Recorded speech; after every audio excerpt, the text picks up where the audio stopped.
বন্ধুরা, আজ আমি বানিয়ে দেখাবো শিম আলু দিয়ে একটা দারুণ রেসিপি। শিম আর আলু আর একটা পেঁয়াজ এইভাবে আমি কেটে রেখেছি। সর্ষে 2 রকমের নিয়েছি, 2টো কাঁচা লঙ্কা, একটা টমেটো আমি মিক্সিতে ভালোভাবে পেস্ট বানিয়ে নেব। 3টে একসাথে আমি মিক্সিতে খুব সুন্দরভাবে পেস্ট বানিয়ে নেব। পেস্টটা যত মিহি হবে রান্নাটা কিন্তু তত ভালো হবে। কড়াইতে তেল গরম হয়ে গেছে আমার। এবার আমি শিম আর আলুটা আলাদা আলাদাভাবে নিয়ে ভেজে নেব।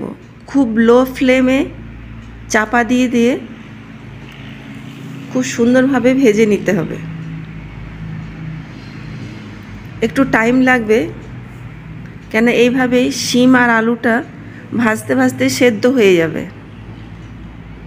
একটু টাইম লাগবে, লো ফ্লেমে এভাবে চাপা দিয়ে দিয়ে রান্নাটা করতে হবে। মাঝে মধ্যে এভাবে নাড়াচাড়া করে চাপা দিয়ে রান্নাটা করতে হবে। খেতে খুবই সুস্বাদু হয় শিম আলুর এই রেসিপিটা। শিমটা আমার হয়ে গেছে। এবার আর একটু তেল দিয়ে আমি পেঁয়াজ আর আলুটা ওইভাবেই ভেজে নেব। যখন ভাজবো তখন আমি পরিমাণ মতো নুন আর হলুদ অ্যাড করব সাথে। ওই একই রকমভাবে চাপা দিয়ে আলুটাও যেমন সেদ্ধ হয়ে যায়, লো ফ্লেমে চাপা দিয়ে করলে খুব সুন্দরভাবে সেদ্ধ হয়ে যাবে। হয়ে গেছে আমার শিম আলু দুটোই সুন্দরভাবে ভাজা হয়ে গেছে।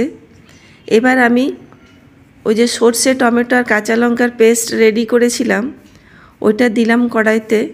এবার ওটা একটু ভেজে নিতে হবে। ভাজা হয়ে গেলে শিম আলু ভাজাটা ওর সাথে অ্যাড করে নিলেই রেডি শিম আলুর এই রেসিপি। খেতে খুবই সুস্বাদু। ওপরে আমি কিছু ধনেপাতা ছড়িয়ে দিলাম। রেডি হয়ে গেছে আমার শিম আলুর এই রেসিপি।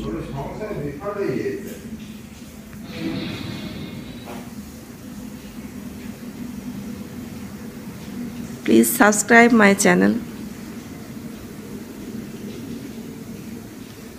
রেসিপি ভালো লাগলে আমার রান্না শেয়ার করো।